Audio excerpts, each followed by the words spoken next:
Hello, I am Jeanette Washington, and I want to welcome you to the Color of Autism's Parent Training video, where we're connecting parents to culturally competent support.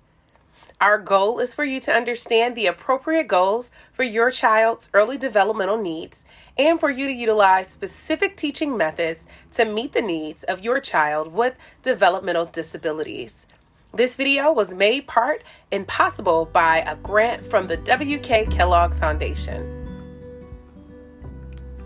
As we address early development, we will focus on speech and language. The American Speech, Language, and Hearing Association defines speech and language as the following. Speech is how we say sounds and words. Speech includes articulation, voice, and fluency. Language refers to the words we use and how we use them to share ideas and get what we want.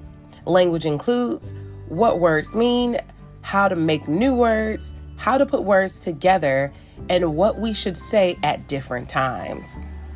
So listen very closely. Can I tell you a secret?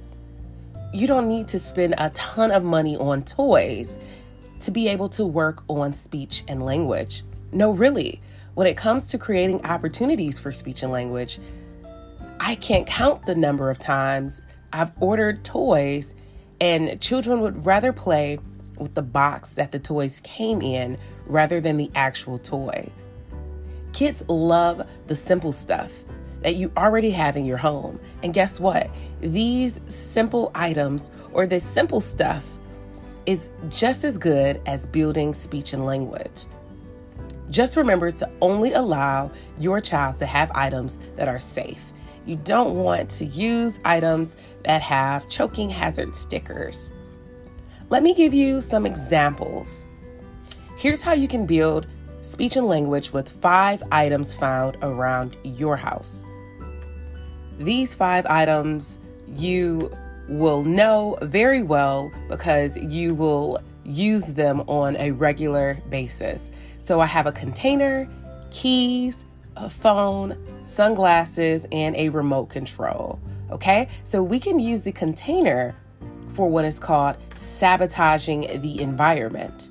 You put preferred items in the container, close it tight, and target the word open. Open. Can you open the container? What will you need to do to open the container? Next, we'll talk about keys. The target word can be shake, shake, shake. While you shake the keys, then stop and shake. More shake, shake, shake, shake. Can you shake, shake, shake these keys? Next, we have a phone. Who doesn't love to pretend to talk on the phone? You can use the target words ring, ring, ring. A phone. Pick it up and say, hello. This is a repetitive routine your little one will love. Hello, goodbye. Those 2 words can be targeted alongside ring, ring, ring. Next, we have sunglasses. Target the words on and off as you put sunglasses on yourself and take the sunglasses off yourself. Or you can use your little one to put the sunglasses on and take the sunglasses off. Finally, you can use your remote. And with that in mind, you will be able to target words like push, on, off. Be sure to hide the remote when your favorite show is on so that you can get your child's full attention. Now it's your turn. Get a pencil and a paper handy, and I want you to really think about what household items your little one loves more than toys. I'll give you some time to really think about it and use your imagination. Think about items that they love or items that they could potentially grow to love as we're building speech and language.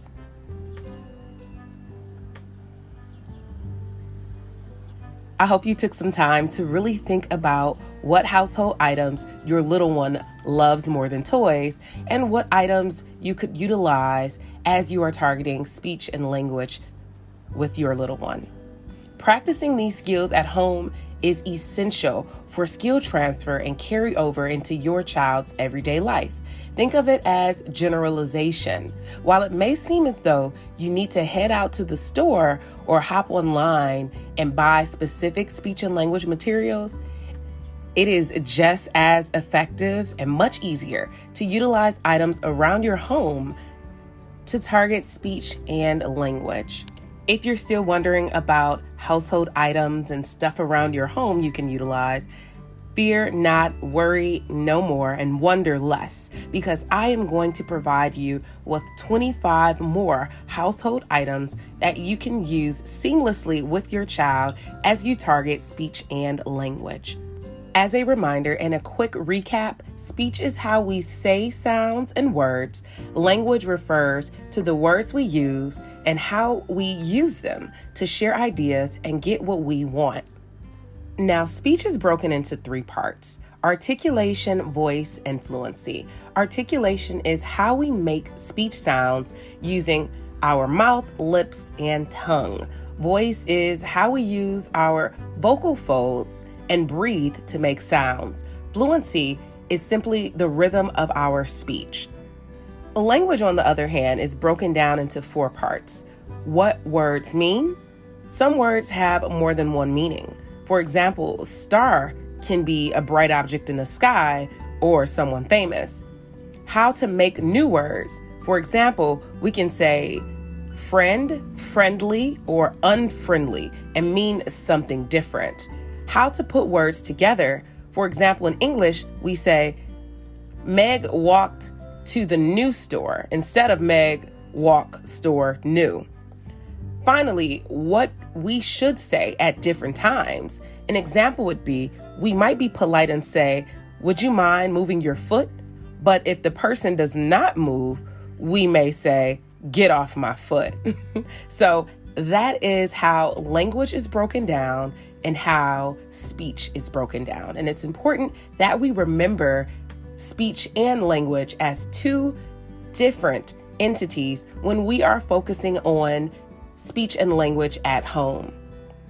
I've discussed how to target speech and language using a container, keys, a phone, sunglasses, and a remote. Now we're going to look at 25 more ways we can use speech and language in our homes. Here are a few easy household items you can grab to make speech and language fun. You may be surprised to learn that your own home is a gold mine of language and speech learning opportunities. Even better, you don't need to spend a lot of money on toys, technology, or so-called educational programs and products to encourage your child's speech and language skills. Homes are already filled with many low-cost, everyday items that can make a big impact on your child's development.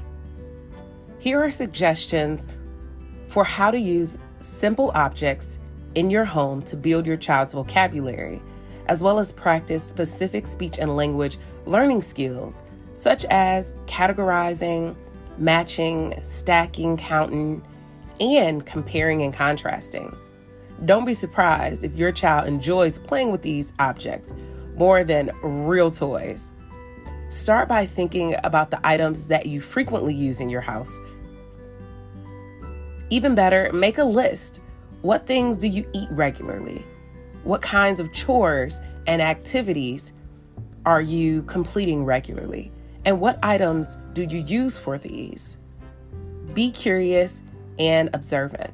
Next, you want to start thinking about whether your child is an early communicator who is working on imitating skills in early play, or does your child understand the language you're using?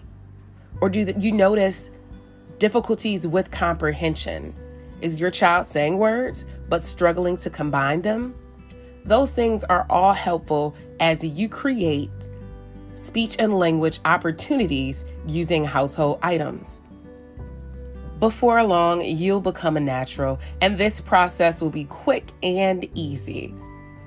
So here are the tools you'll need within your home. We'll start with kitchen items or objects. This is my favorite part of the house, so I'll give you a few objects that you can use within your kitchen. You can use solo cups. Use solo cups as a microphone to echo animal sounds, or build a tower to knock down and pick up. Next, plastic containers. We've talked about using containers, but in this instance, you can fill and dump them, sort with similar items, or match different size lids to their bottoms. We can also use spoons, measuring cups, or utensils used for scooping, pouring, making music, comparing sizes, amounts, and numbers. Next, cookie cutters. We can use cookie cutters for learning different shapes, tracing, and coloring. Next, we have egg cartons, ice cube trays, and muffin tins. We can use this for counting. Water bottles and milk bottles can turn into noisemakers, and food items like dry pasta and beans can be used to teach descriptive words, including color, taste, shape, and size. Now let's talk about laundry and clothing. You can use socks and clothes for teaching different body parts and for imaginative play. Making sock puppets has always been a great imaginative play activity. Next, buttons. You can count them, compare them, sort them, and work on the B sound. Purses, backpacks, and pillowcases can be used for mystery bag play. That means you give your child clues about what's inside and you have them guess the objects. Next, we can use sheets and towels to build forts, or play peekaboo to work on social interacting, turn-taking, and cause and effect. We can use laundry baskets as boats, trains, cars, and get your child to use phrases like choo-choo for a train or beep-beep for a car. Finally, you can use old detergent scoops and containers. And you can use that to create opportunities to pronounce adjectives like full and empty. When it comes to your bathroom, you can use paper products like toilet paper, paper towel, and wrapping paper rolls and turn them into telescopes or binoculars to play I Spy. You can use tissue boxes to practice with prepositions, hide objects in or under those boxes to work on those particular words, and guess what's inside them to work on WH words: what, where, who, when. Cotton balls can be used for counting and art, and shaving cream can be used for drawing letters, numbers, and shapes. Our next category is home improvement tools. Flashlights can be used to make hand puppets or for you to find things, and use certain speech sounds or themes to target during scavenger hunts. Tape can be used to make letters, numbers, or shapes on the floor. Bubble wrap can be used as you work on the B or P sounds. We talked about chores, so it would only be right that we could use supplies like mops, buckets, and hoses to also work on speech and language. Mops, brooms, and dustpans can be used to talk about the concept of clean and dirty. Buckets could be used to work on sequencing as you clean together. A hose can be used to talk about water, temperature, how water feels. Soap and water could increase the use of bubbles. And with bubbles, you can again work on the B and the P sounds. Last, but certainly not least, you want to go outdoors and go into nature. With that, there is so much that can be done as you are working on speech and language. We'll look at two things that you can do particularly. You can look at leaves, rocks, and sticks and sort objects according to color, texture, and shape.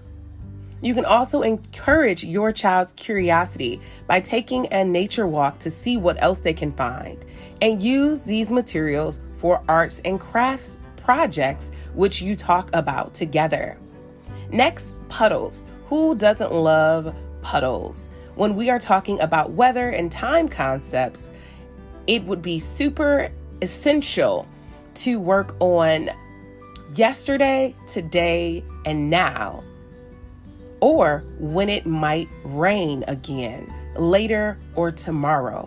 I've found it very helpful to act as if you are a meteorologist and let your child explain to you and you explain to your child what you predict the weather would be like. I hope you were able to learn about how household items can impact speech and language for your child's early development and understand the specific teaching methods to meet the needs of your child with developmental disabilities. Thank you for viewing the Color of Autism's parent training video.